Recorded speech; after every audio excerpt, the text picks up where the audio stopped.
Good morning, everyone. I'm Superintendent Peter Stathis. I'm a member of the Board of Directors here at the Museum of Fire, and on behalf of the Board, our CEO, the staff, and of course our volunteers, I bid you a most warm and sincere welcome to our museum this morning. I've got the pleasure of being the host for this morning's proceedings. Before I proceed further, I think it's appropriate that we firstly acknowledge the traditional owners and the custodians, I should say, of the land that we're on today, the Darug people of the Eora Nation, and I pay my respects to the elders past and present.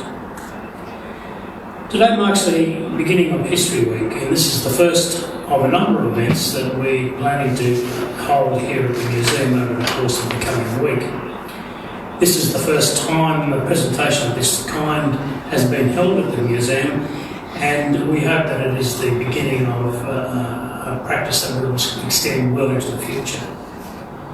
Due to the COVID-19 pandemic, we've had to restrict numbers that can be with us here this morning, but we are live streaming the event, and at the end of the proceedings today, those who are here and those who are watching via live stream will be able to post questions to the panel, which we'll be pleased to answer.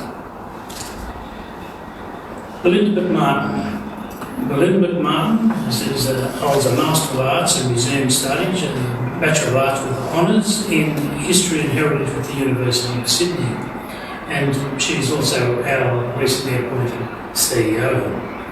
In 2010, Belinda completed her history honours thesis at the University of Sydney on the theme of Cricket Studies in America, the study of British imperialism from 1840 to 1926. And cricket in America is something which I certainly didn't know existed. During her studies, Belinda developed a love of heritage, completing both a major in History and Heritage Studies as an undergraduate before subsequently undertaking her Master's Museum Studies, all with the University of Sydney. This led to her role as Assistant Curator at the Bradman Museum in Barrel. Belinda served in this position for 5 years, where she led research and the curatorial team, most notably for the museum's first ever external exhibition, which was hosted by the Canberra Museum and Gallery to coincide with the 2015 Cricket World Cup. Belinda also broke ground by producing the first ever concise list of state and national Australian cricketers to serve their country in wartime for the museum's Cricket During War tribute. This exhibition featured photographs of cricket being played by soldiers during wartime and told the history of many cricketers, both famous and not so famous, who left Australian shores to join the war effort. In 2015, Belinda accepted the position at the Museum of Fire as our Senior Heritage and Research Officer. In this position, Belinda oversaw the fire research for Fire and Rescue New South Wales Heritage Program, and also produced over 30 historical works which have been featured by Fire and Rescue New South Wales at their normal formal events, which are attended by the Commissioner and the Minister and even on one occasion the Governor. In 2019, Belinda assumed the role of Heritage and Assets Manager for the Australian Society of Anaesthetists and Curator of the Library and their archives. In May 2020, following the sudden death of our CEO, Mr. Mark White, AFSM, Belinda returned to the museum to serve as our interim CEO. Since assuming the position, Belinda has overseen the reopening of the museum following the forced COVID-19 closures and is leading the rebuilding process. The museum has been certified as COVID safe. However, due to the constant changing climate surrounding COVID-19, Belinda is at the forefront of constantly evolving the situation and has implemented a number of new and innovative strategies to engage both the public and the museum's heritage partner, Fire and Rescue New South Wales.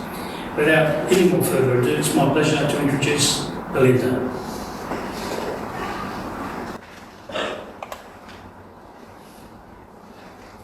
Thank you, Peter.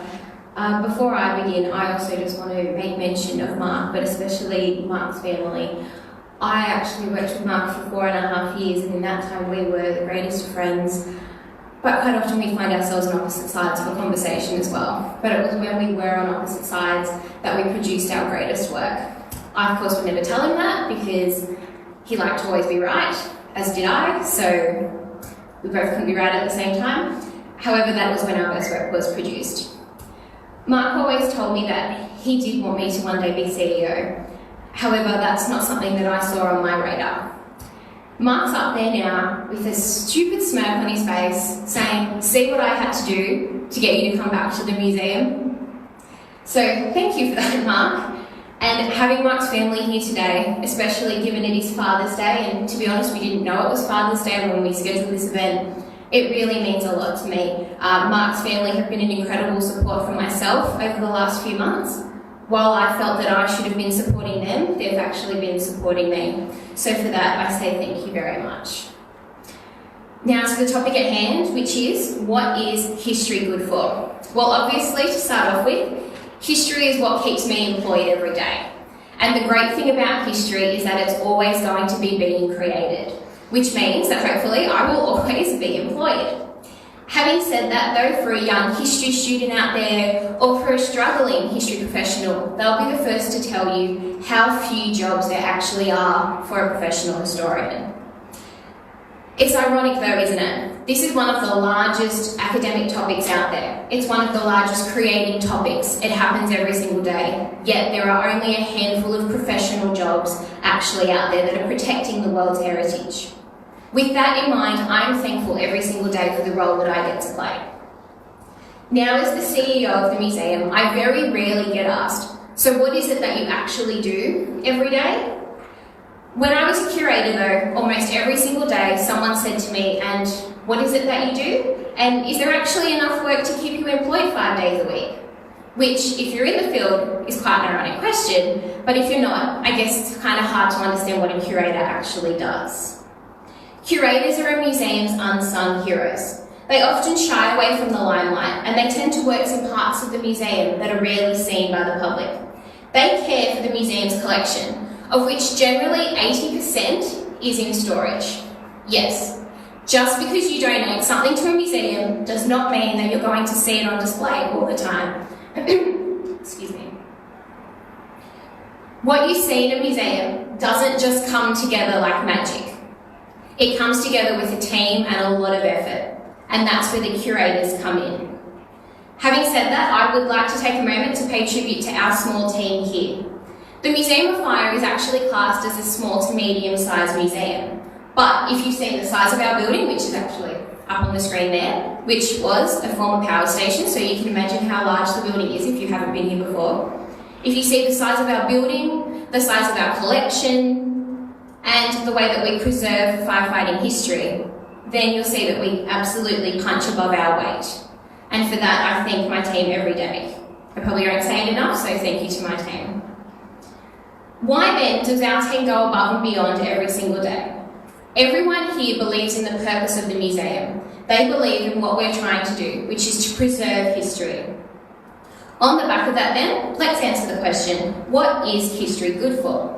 And in the case of not just the museum, but also on behalf of Fire and Rescue New South Wales, the answer is everything. One of the lesser known activities of the museum is that we are the heritage partner to Fire and Rescue New South Wales. We take care of the brigade's movable heritage. So most commonly that's things like vehicles, so fire engines, bells, anything that moves, including, and it does happen more often than you'd think, billiard tables. So there's all little things like that that we help the brigade take care of every single day. We preserve the history of both the brigade and general firefighting history across not just New South Wales but Australia and the world over. You can ask the question, what role does history play for an emergency service organisation whose priority should be on focusing on the preservation of life? I've worked with Fire and Rescue New South Wales for 5 years, and I have never worked with an organisation that is so proud of their history. Whether you're at the #1 City of Sydney Fire Station, which is where many people will claim the history of the brigade begins, spoiler alert, it's not. Join us next weekend for our digital event and you will find out more about that one, so I won't digress about that now. But if you are in the city at #1 City Sydney Fire Station, or you're in the middle of New South Wales in a country station, you will find members of the brigade that are incredibly proud of their history, and they're proud to be part of an organisation that has such a long history. As part of our role as Heritage Partner to Fire and Rescue New South Wales, we complete history books and historic research for every single station opening, station centenary, brigade centenary, and any other formal event.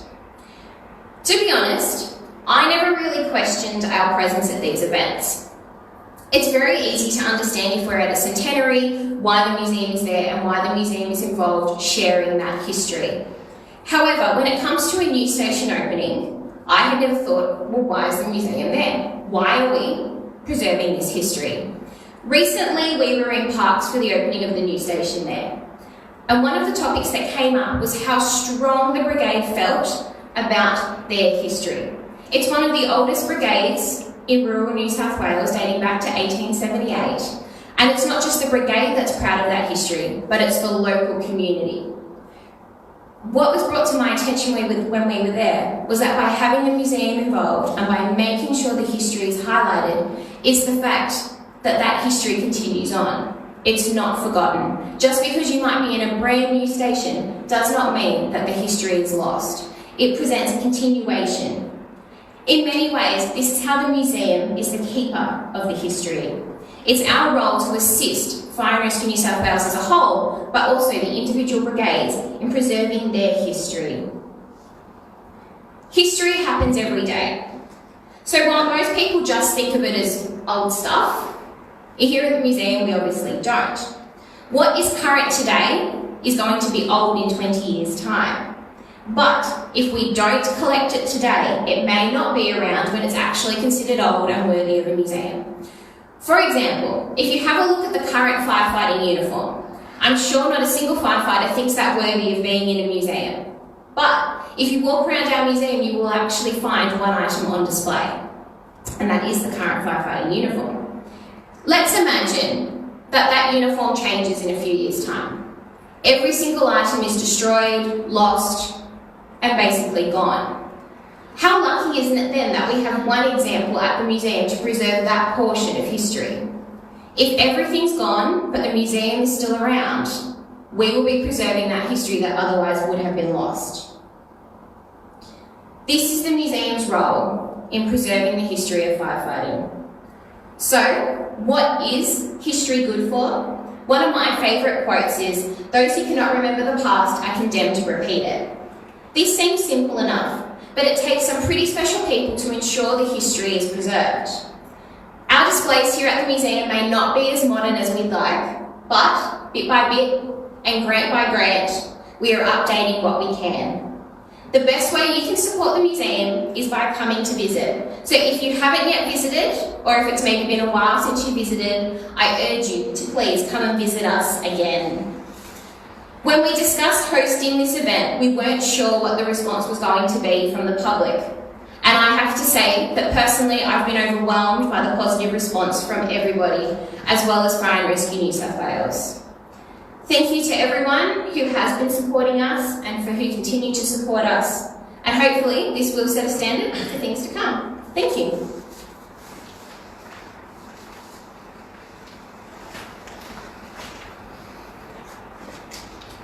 Thank you, Belinda. Our first presenter this morning, and as I alluded to earlier, because of the COVID-19 restrictions, we're limited to the number of people who can actually physically be here in the theatre out with us this morning. And such is the case of our first presenter, Station Officer Ian Grimwood, AFSM. Ian is going to give a presentation on military history in Fire and Rescue New South Wales and aspects of the research he did in compiling a very extensive history of our World War I veterans. The presentation will be live streamed So at this point, I'll hand over to our technicians, and we welcome Ian.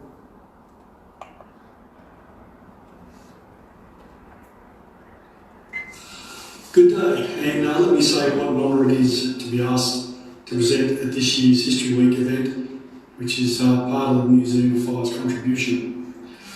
Well, history, what is it good for? This question is always worth asking, but in these current times, the question is debatable from so many angles.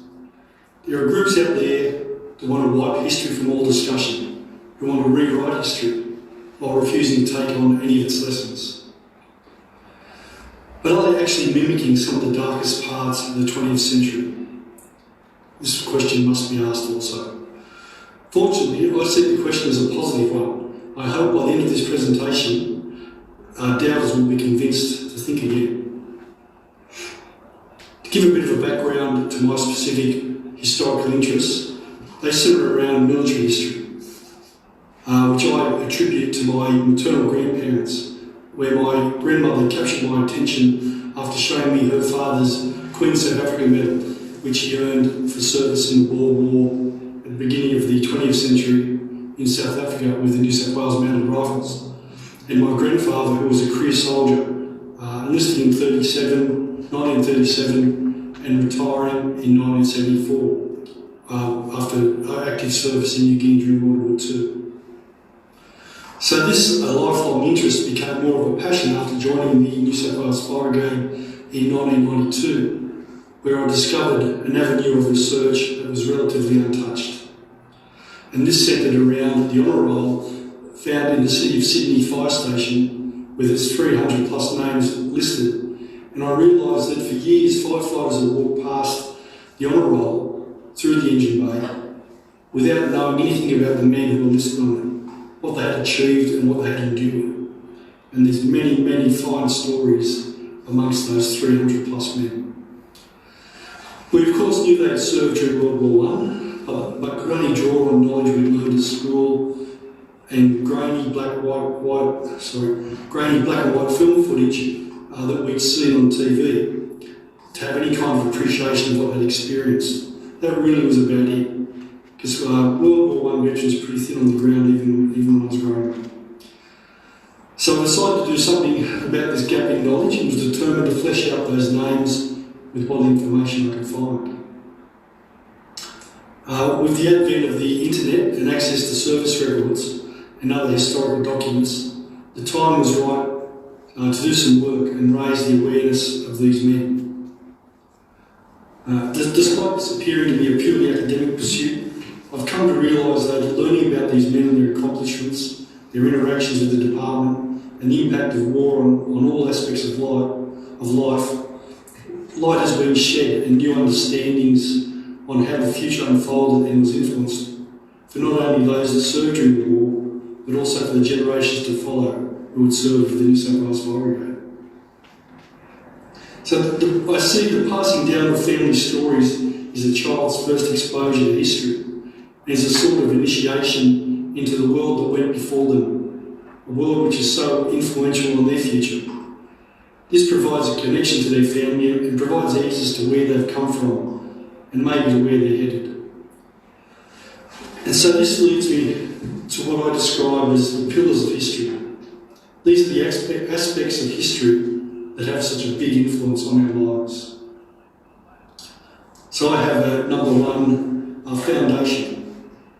These are the initial histories one learns and can be on any number of levels, be it from family, as mentioned previously, or from joining a club, be it sporting or otherwise, or from starting employment in an organisation, for example, for myself at Fire Brigade. The foundations begin with each new experience in life, as there's new histories to be learned. The histories of the family, club or organisation influence the culture, behaviour and attitudes of all people who are part of that group. They are the foundations that allow knowledge to expand. It's a starting point. You hear about past triumphs, tragedies, personalities, which can establish an expectation of how things are done or not done in the general running of the group. These foundations can be a source of great pride. being a family war hero, a great victory on the rugby field, or a dangerous incident dealt with efficiently and safely. The lessons learned from each of these aspects is important in our development. The old saying of those who ignore history are doomed to repeat it is directly applicable to those who ignore the foundations of their histories. So I have number two is experience. The study of history is so important in the passing on of experience. Being able to learn from those who have gone before us of their mistakes and successes can make the path we travel so much smoother. And a great example of this is someone I researched from the Fire Brigade. I purchased this long service and good conduct medal, which you can see there. I purchased it and I put it in a drawer for about 12 months.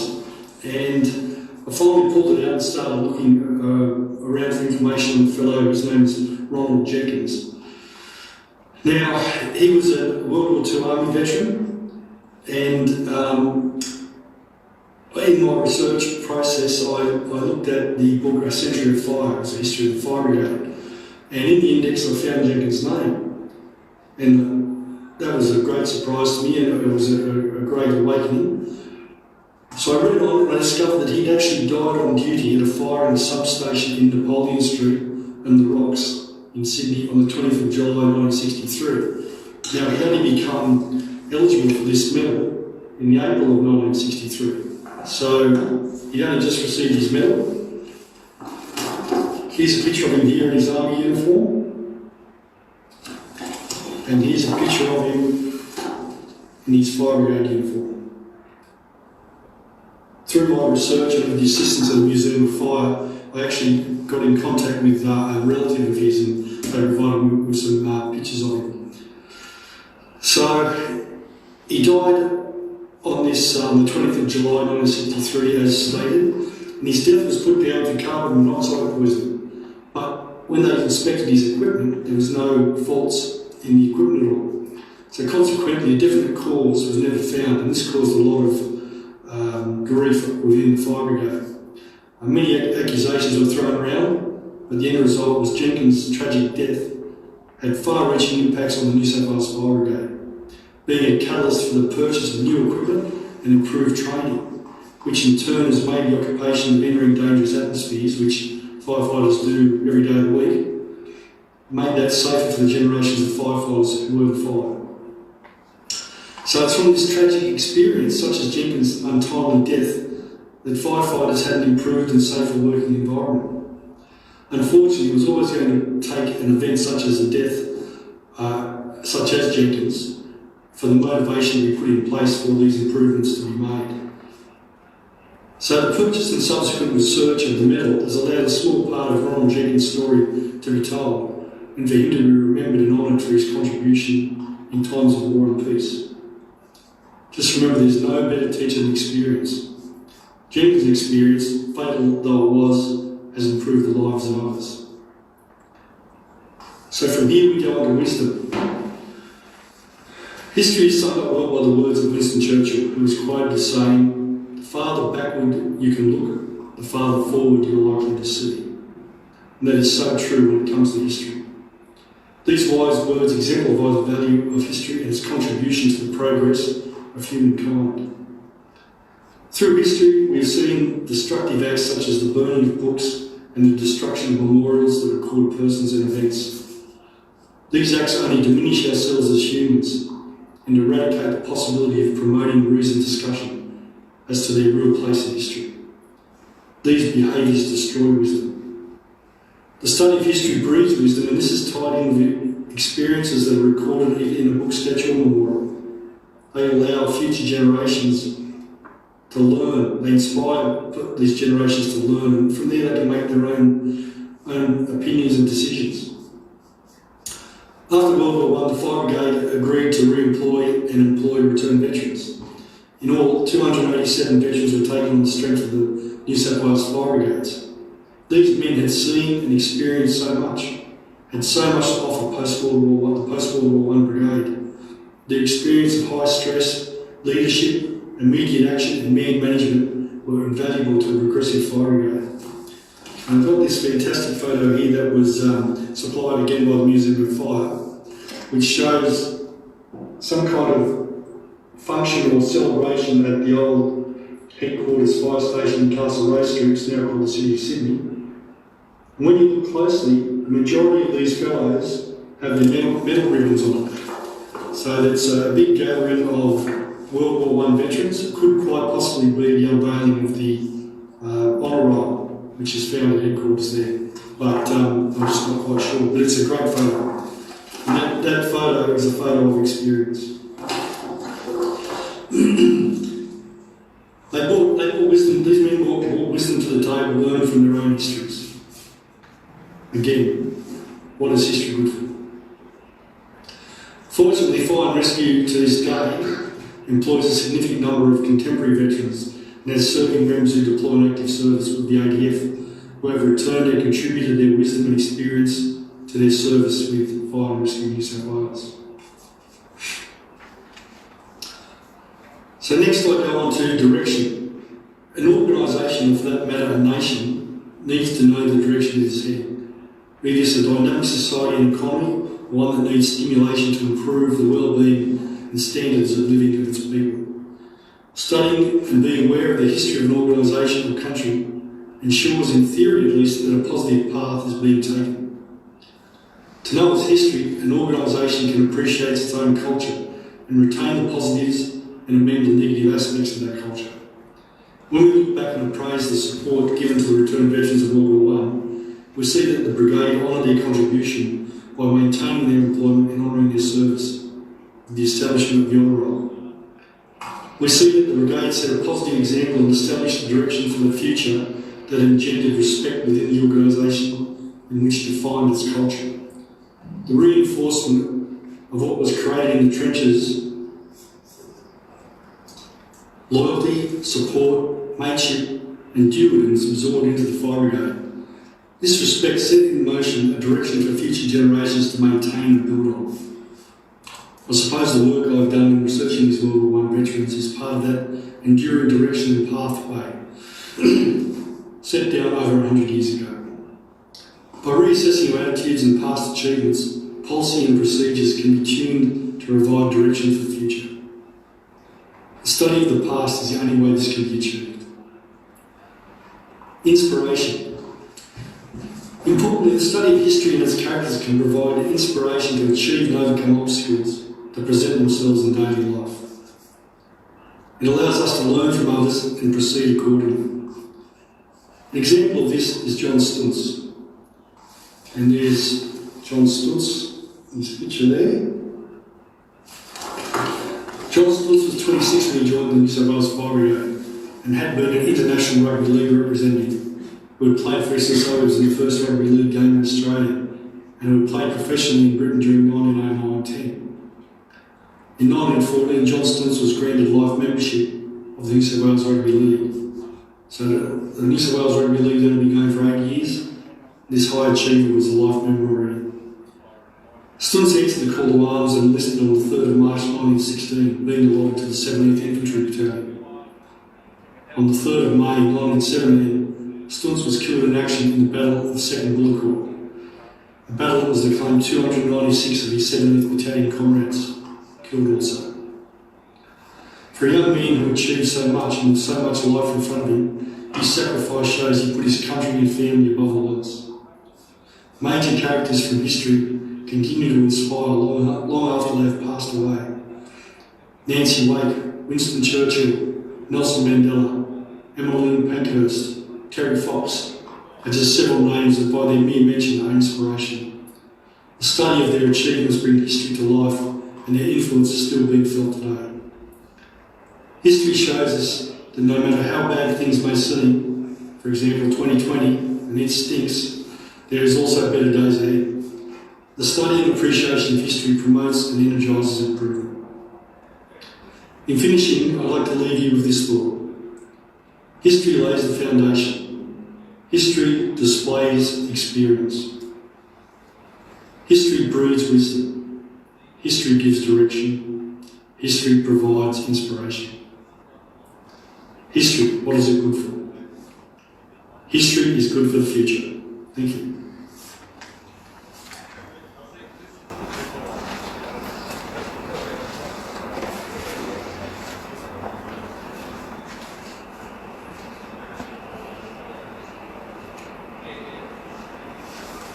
Thank you, Ian. Good day, and let me...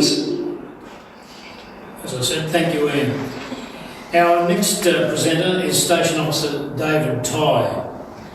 David is a station officer with Fire and Rescue New South Wales. He was born in Paddington, New South Wales in 1966, still only a baby, and spent much of his early childhood growing up in the inner west of Sydney before moving with his family to the west, where he still now maintains his home.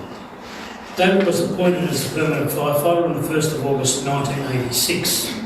He served at a number of fire stations across Sydney as a firefighter, most notably being Stanmore, which in fact was our oldest fire station, opening 6 months before Sydney Fire Station. Then Lidcombe, City of Sydney Fire Station, Penrith, St Mary's and Parramatta. In 1997, David was promoted to the rank of Station Officer and served as a relieving officer, which is the custom in Fire and Rescue New South Wales, before getting his own appointment, which is his own station.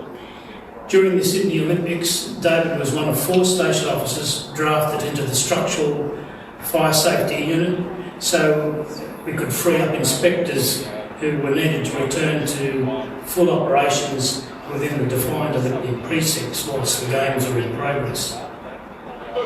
During his career, David has been awarded a unit commendation for meritorious service for the actions of his station in rescuing and resuscitating a person at a major unit fire, and he's been awarded an individual commendation for meritorious service for his efforts in researching and producing the book Learning from the Front, which is a biographical history of the chief officers and commissioners from the beginning, 1884, to Commissioner Greg Mullins.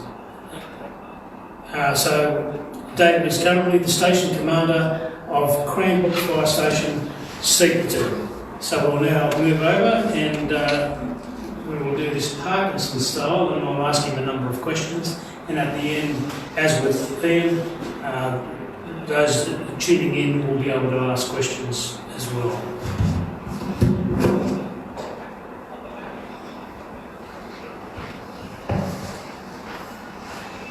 Okay, David, how are you this morning? Yeah, very good.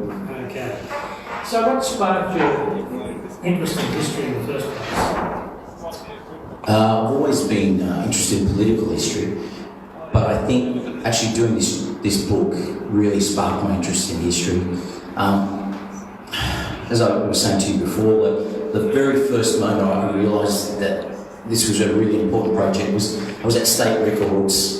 And at State Records, when you get out the old folders with all the old reports, you've got to put the gloves on and all that sort of stuff. So I was turning over the pages and I realised that I'd come across a report that Alfred Webb, who was our second chief officer, he'd written, and the paper was near see-through, but it felt so... Sorry, a bit of an echo there. But felt so incredible that, you know, here I was looking at this report that one of our chiefs had written like over 100 years ago. That's when I really felt privileged to be doing it. Then just looking at the old photos, searching through the old photos with Brian, because Mark White had he fully supported this project the whole way through.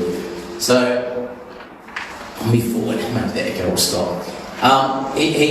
When I was searching through the photos with Brian, we came across all these old photos because this was prior to all the photos being digitalised. So a lot of the photos were in old boxes and all sorts of stuff, and we came across one photo of Ray Barber, and it didn't actually identify him as Ray Barber, it just had a date from 1967. And it was a picture of him in full firefighting uniform, chief officer uniform, getting thrown up on a cat chute. And there was no name to it, but I identified it was him straight away. And then I looked at the date and I realised it was his last day, it was the day he retired. It was just such an incredible photo that I knew that we had to use that in the book. And there was another image Thomas Nance. It was a situation, he was gardening at the back of headquarters, and every photo I'd sent off up to that date, the chiefs were all just posing for photos, but because it was such an unscripted photo, I guess, that was another image we had to get. But just one last thing, sorry. The last thing that really pushed my interest towards the history was some of the interviews, and most importantly, the interview I had with Vic Crum. Now, you probably don't realise, but Vic Crum was a superintendent in the brigade. He retired in 1970, and in 2011 he turned 100 years old, and I went to interview him for the book, but instead of getting information about the chiefs, I actually learned more about him. It was like stepping into a time machine, because he was still so sharp and 100. He was able to tell me everything he did from the time he started in 1933 right through. It was just an incredible experience. Thanks. So, how did you go about your research? What was your methodology? For the research, I think I did what everyone does, and I switched on to Google straight away, and of course there was nothing there. So what happened was then I got permission from Kathy Rostrom, who's the records officer, to go to State Records. So I went to State Records and started pulling out all the files, and I realised what a mammoth job this was going to be. But went to State Records, went to State Library, the Fire Brigade Library. I ended up getting heaps of information from. And that was just from the written material. From the actual pictures, we had to contact News Corp, Fairfax Media, Bauer Media, because none of the images from the 50s to the 80s were actually brigade photos. All the decent images were all newspaper images, so we had to actually purchase all those photos because we had to get copyright permission. Of all the chiefs and commissioners, is there anyone in particular that you believe was particularly instrumental in shaping the brigades into what it is today? No, I'd say they all had equal importance, because you can't really differentiate what one leader did to the next leader. I mean, you go back and look at Alfred Webb and Nicholas Sparks. Alfred Webb was our second chief. Nicholas Sparks was our third chief, and they're credited a lot with introducing training, introducing discipline, introducing in orders, motorised equipment. And yet you go back to our first chief, William Douglas Baird, and he had the situation where he had to unify the insurance brigade members and volunteer brigade members, who there were a lot of animosity between the two, and he actually unified them to form a functioning fire brigade. So, how do you discredit what he did compared to the next one? And then you look at when permanent female firefighters started in 1985, that under Chief Officer Roy Ahern. Yet Chief Officer Rex Threlfo before him, he had been really a strong advocate of females joining the permanent staff. And then we go to Mr Mullins, who in 2015 made a 50-50 recruitment drive. And then, just one other point, Commissioner McDougall, he introduced a lot of technology to the brigade. Prior to him, we didn't even have computers or fax machines in the fire station. So I'd say all the commissioners and chief officers have played a role in shaping the brigade. If you could go back in time and have a conversation with one of them, who would it be and why? Once again, I'm going to have to sit on the fence and just say that I'd like to actually interview all of them. I'd bring my recorder. When I interviewed the relatives or the senior officers, I just basically put my recorder on the table, and then I just ask them some open-ended questions and just go from there. You look one person in particular, Viv Lowther. There's a story in the book where I talk about how the day Buckingham's fire started. And the Buckingham's fire started on Anzac Day 1968.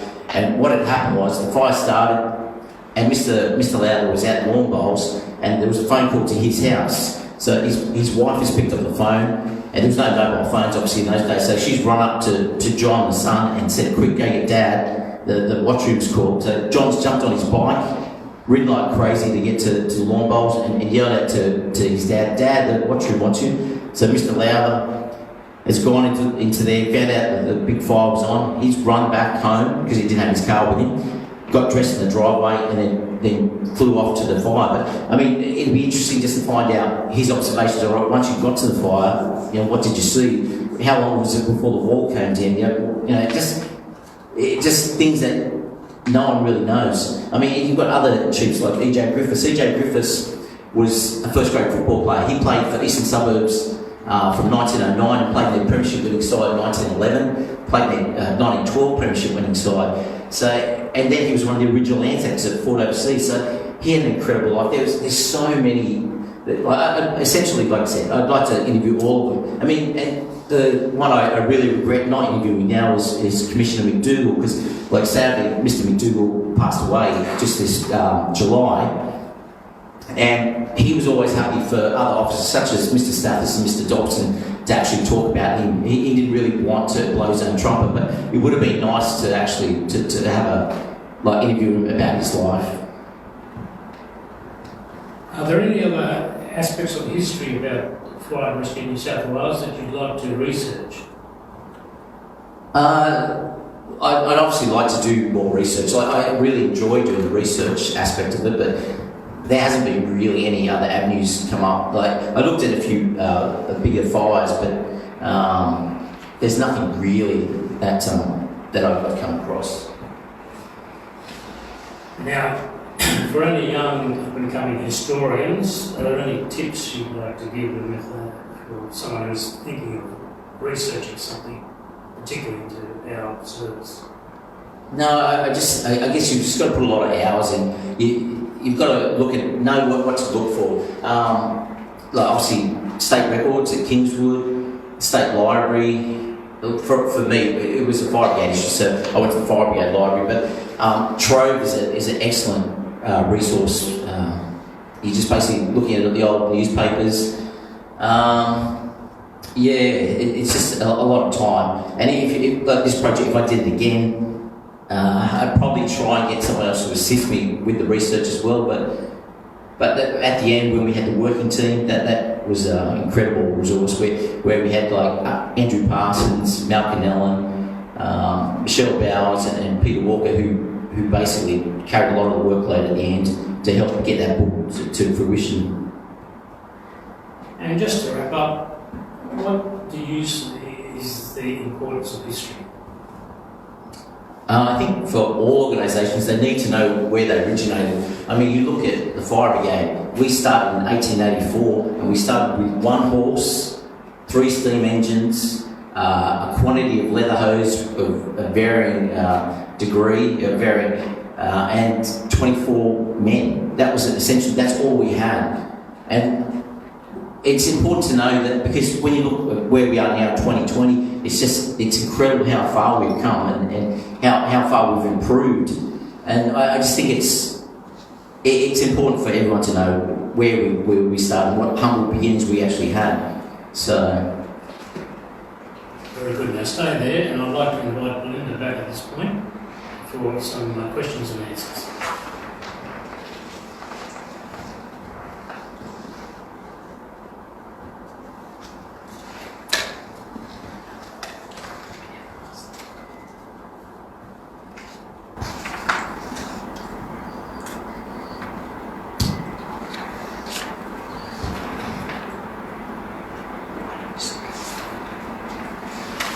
Okay. First of all, for Belinda, what has been the highlight of your career in history to date, and why? The highlight of my history career. Oh, my career history. I might give a cop-out answer and say probably becoming CEO.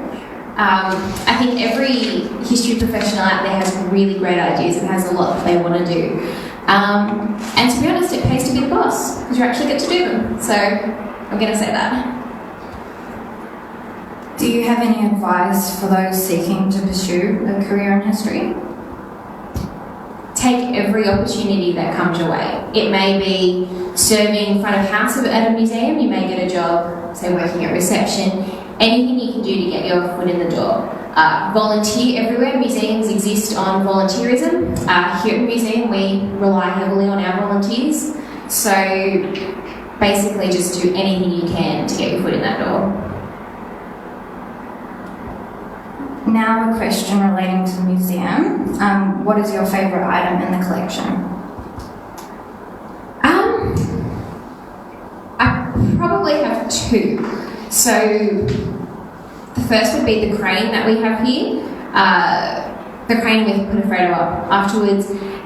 It's actually one of the rarer appliances out there. It's obviously not thought of as being it's not necessarily thought of being as a fire engine. It's a crane that literally moves items from one place to another. When it came to the museum, it was in an absolutely terrible condition. It was rusted out. It had been sitting in a paddock for years. I think it had actually found its way down to Victoria. There were only 5 created, and this is the only one that has been restored to its state that it's in. Our volunteers absolutely made it look magical, and the museum received a Heritage Award for it. So for that reason, I really like that item because it shows just what we can do as a team. And the other item that I quite often talk about, I know when I take people around the museum, is the old canteen. The canteen was actually, the money was raised by the Women's Fire Auxiliary, which is a group that is sort of underrepresented, and it's a different kind of item again. So I guess the 2 items I like the most are the 2 that probably are not fire engines. As a lead on from that, David spoke about females within the brigade and that they weren't admitted until 1985. As a museum, how do we reflect this? So, as I just mentioned, the Women's Fire Auxiliary actually played a major role. So the Women's Fire Auxiliary existed during World War II. They didn't attend fires like the rest of the brigade, who obviously were men, but they did play a major role in manning the stations overnight. They were the next line of defence should there be an invasion. The AO also then obviously raised funds and they helped out in that manner. So the Women's Fire Auxiliary, and women are represented in the museum pre-1985, but it's during the wartime era. Once the war was over, the Women's Fire Auxiliary basically ceased to exist, and then we don't get women entering the brigade until 1985. When the museum was created in the late 1980s, obviously women were only a new addition to the brigade.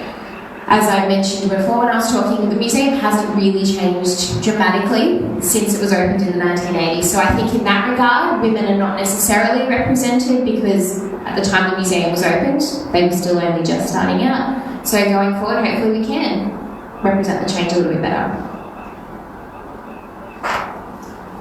Thanks, Belinda. We do have a few questions for Ian, who's unable to join us, so we'll do that later. Now on to David. Where is the best place to go to start historic research if a local fire station wants to start compiling their history? That's probably a question that Belinda would answer better than I would, because I really haven't done site specific for a certain station. Mine's been just overall sort of research. Yeah, you can answer that one. First step is to visit Trove. So, as David said before, Trove's an amazing resource. It has every generally published newspaper up until the 1950s. Not everyone, but it does have a lot that you'll get the information that you need. Obviously, newspaper articles are a great source of information because technically they are primary resources because they were written at the time. They're obviously written with bias, but most historic sources do have some sort of bias in them. So if you have someone at your station who's super keen and likes to sit in front of a computer for hours on end, then they can go down that rabbit hole. The other option, and whilst I don't want to create more work for the museum, is to approach the museum. We are the Heritage Partner to Fire and Rescue New South Wales, and we hold the Historic Archive here. Having said that, we obviously get inundated with requests for information on a regular basis. So we will always prioritise the events sanctioned by the Office of the Commissioner, which are the station centenaries, the station openings. And then after that, we try and help everybody else out as best we can. But if you do approach us, we can generally point you in the right direction and tell you where to go. I mean that in the best way. Okay, again for David. Photographs undoubtedly form an important part of your research. Do you think the right picture is really worth 1,000 words? Yeah, unquestionably. But what happened with our first draft of the book, we realised that we had no firefighting photos in it because we'd done the draft and they were all just pictures of chief officers standing at attention waiting to get their photo taken. So I went up to Mal Cannellan at the time and said, "Sir, could we somehow purchase these photos?" Because what I learned quickly from doing the research was that after the 1st of January 1955, you have to have copyright permission to utilise any of these photos. So the only decent photos were newspaper photos, and we had to purchase all those. And Mr. Cannellan said to me, "Look, it's pointless us having this expensive bed and then going and buying cheap pillows." He goes, "Just go and buy what you need." And that was brilliant, because then I probably went overboard, because then I started going through everything. But we did need good photos, and we ended up getting some great photos, like photos that probably no one has seen. Like even the image that we've got in the book of Grimwood, like we've got, I found actually a better image where a fiery was sitting on top of the roof looking in, but we couldn't work out who owned the copyright to that. So, but we got one that was probably just as good with a number of firefighters in the image. But yeah, so did that answer the question? Definitely, that's perfect. So that's all of the questions I have today. I thought I may open it to the audience, just in case anyone had questions. No? Okay. No, that concludes Can I ask a genuine question? Oh, absolutely. One thing that wasn't asked when you were getting interviewed by Peter is, why did you decide to write the book? It didn't actually start out as being a book. It actually started out as being an off-the-cuff remark I made to the Commissioner. We were walking together on level 10 down the hallway, and he actually said to me, he said, "Oh, when did you start up here?" Because I was helping in lessons learned at the time. And I said, February 18th, sir. And he goes, "Oh, you know the date you started, that's not a good sign." And I'm going, "Oh, no." So we were walking along in silence. And then I said to him, so it's really sad how we've got all the photos of the chiefs up at the training college and no one seems to know anything about them at all. I said, well, it'd be good if we just even had one page of information on each chief on our intranet site so there's some semblance of history there. And he goes, "Great idea, David," and then just walked away. And I was going, "Oh, what's just happened there?" So then I went back and talked to my manager at the time, who was Chris Sedgwick, and just said, I explained to him what was going on. He said, "That sounds like a great project, David, but if you're going to do it about the Chiefs, you have to do a good job." And, which he was correct. So I started compiling information, started doing basic writing, but the concept of a book didn't really come around until I talked to Andrew Parsons. Now, Andrew Parsons was our Assistant Director of Media, and I was talking to him about what I was doing, and he said, "That sounds like that'd be a great idea for a book, talking about all 21 Chiefs." And I thought he was being a bit flippant initially, but then he came back and said, "No, let's do it." And so that's when he got me in contact with an editor like Robin Lloyd. And Robin Lloyd was his English master when he was at school. And so I was sending her all the initial drafts of the profiles I was writing on each chief, and she was sending back with big red marks through everything, going, "No, that's not right, that's not right." And it took me a while, but she really taught me what to do and how to reference properly, and so it took me a long time to get through. But yeah, that was the initial point, and then it was the situation. Sorry to expand on the answer, but I'd written the 21 profiles, because what I did, put all the information in 21 folders, and I just slowly wrote everyone's profile. But then it got to a situation where Julianne Ahern invited me to her house so I could interview Roy Ahern. Now, Roy Ahern was the 15th chief, I'm going to say, or 16th. I'm going off memory there. And I spoke to him, and he gave me some great stories.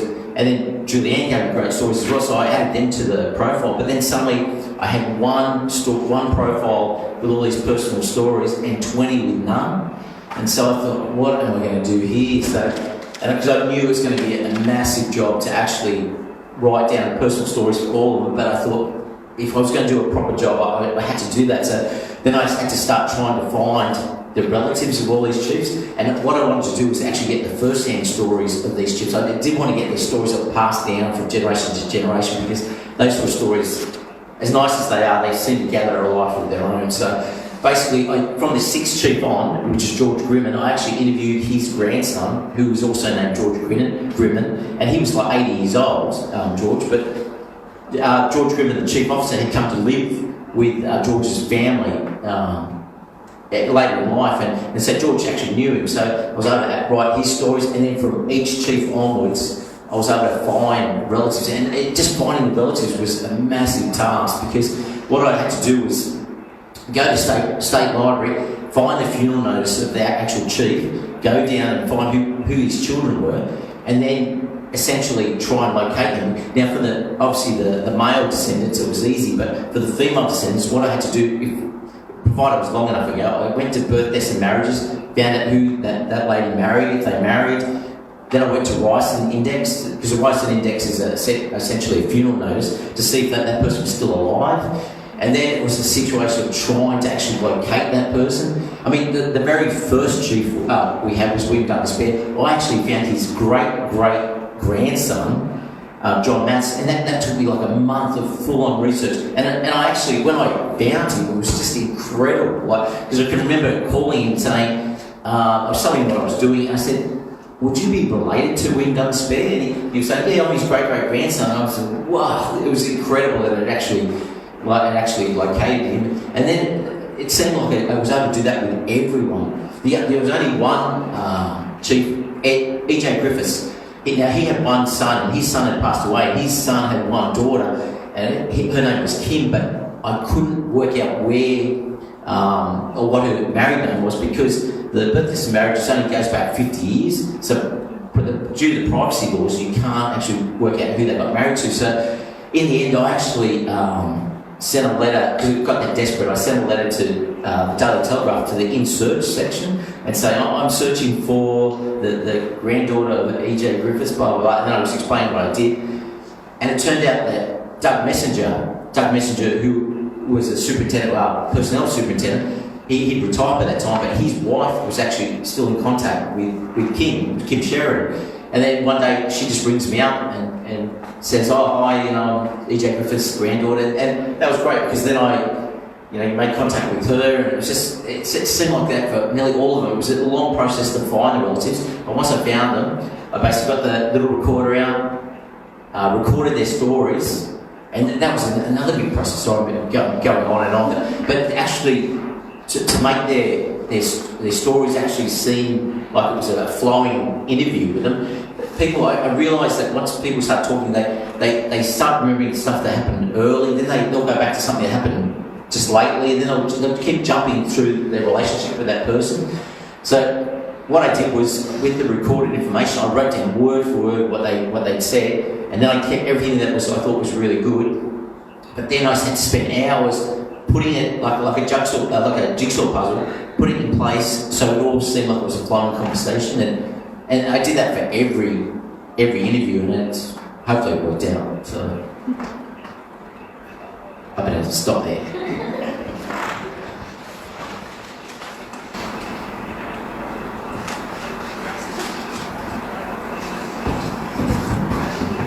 Thanks, David. Nice. Thanks, David. And also, thank you to all the presenters and those who have contributed to this morning's events.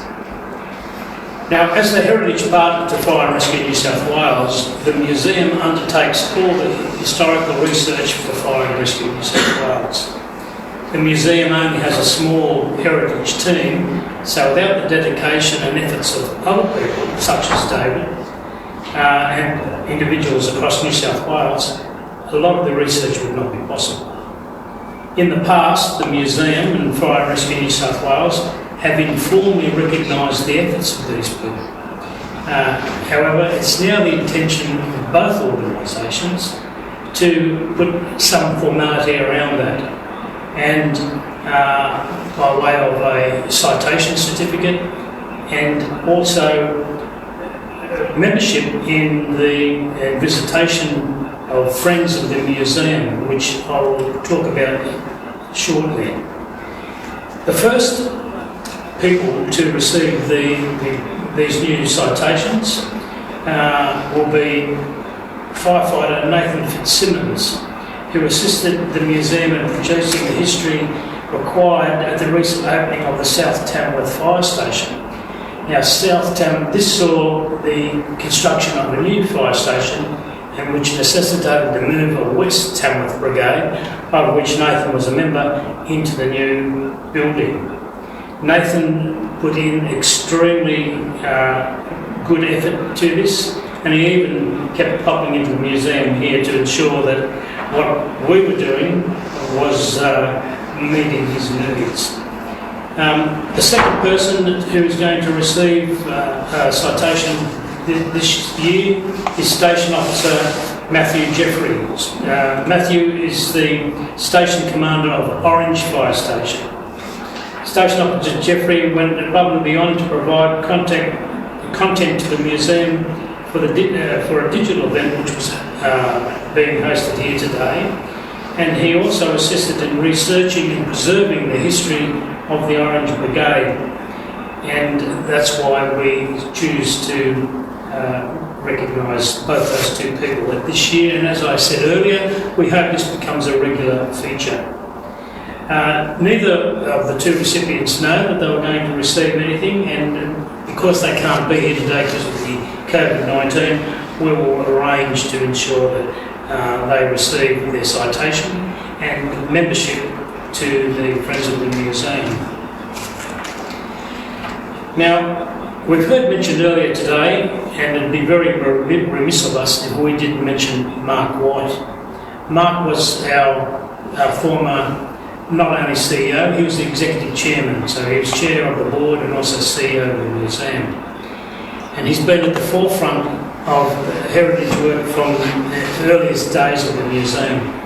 I personally first met Mark when the museum relocated its collection. They called it a museum, but it wasn't a museum, from Alexandria to our first move to one of the wharves on Sydney Harbour. And I met him there with his father, who were both very heavily involved with the Australian Fire Engine Association. While serving as the CEO, Mark remained an active firefighter and was committed to preserving the history of the brigades and the community that he served. And at the time of his passing, he was actually a firefighter based at St Mary's Fire Station, which is just down the road from the museum.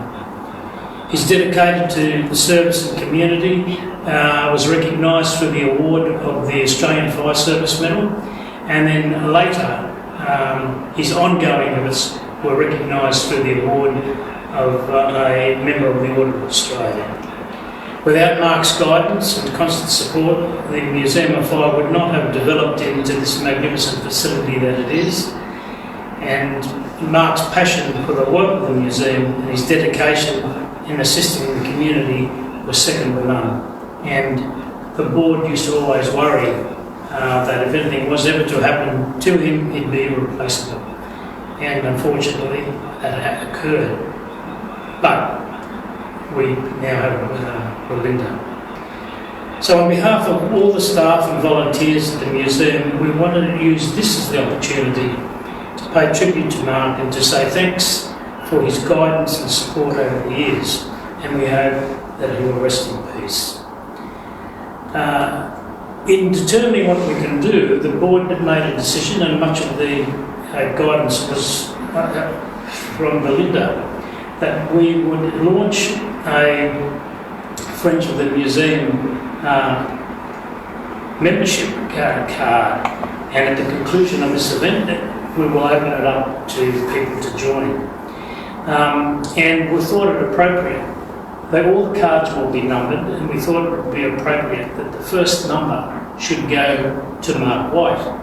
And we're pleased today to have Mrs. Liz White and her two boys with us. But rather than me do the presentation, I thought it appropriate, because Liz also worked at the museum, and the boys put many hours in here. They know Belinda well, so I thought I'd hand over and allow Belinda to take this opportunity to make the presentation. Belinda.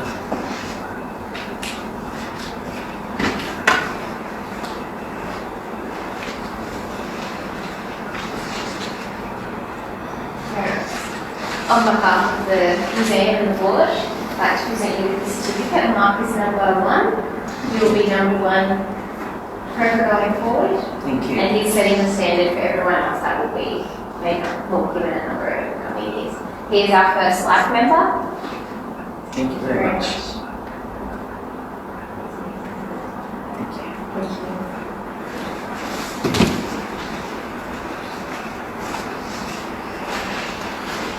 Well, that concludes this morning's events, but we do have a week of events, and you'll be able to log on and have a look on the museum's website.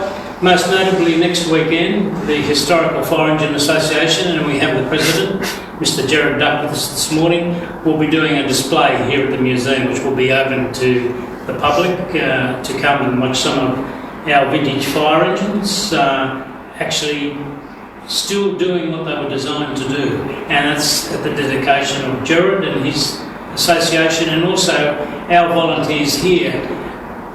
90% of all the fire appliances, and that includes the horse-drawn stuff, is still in working order, and that's as a result of the efforts of the volunteers. So that's it. I hope you've enjoyed this morning's presentation, and as we said earlier, we look forward to this becoming a regular event at the start of each History Week. Thank you.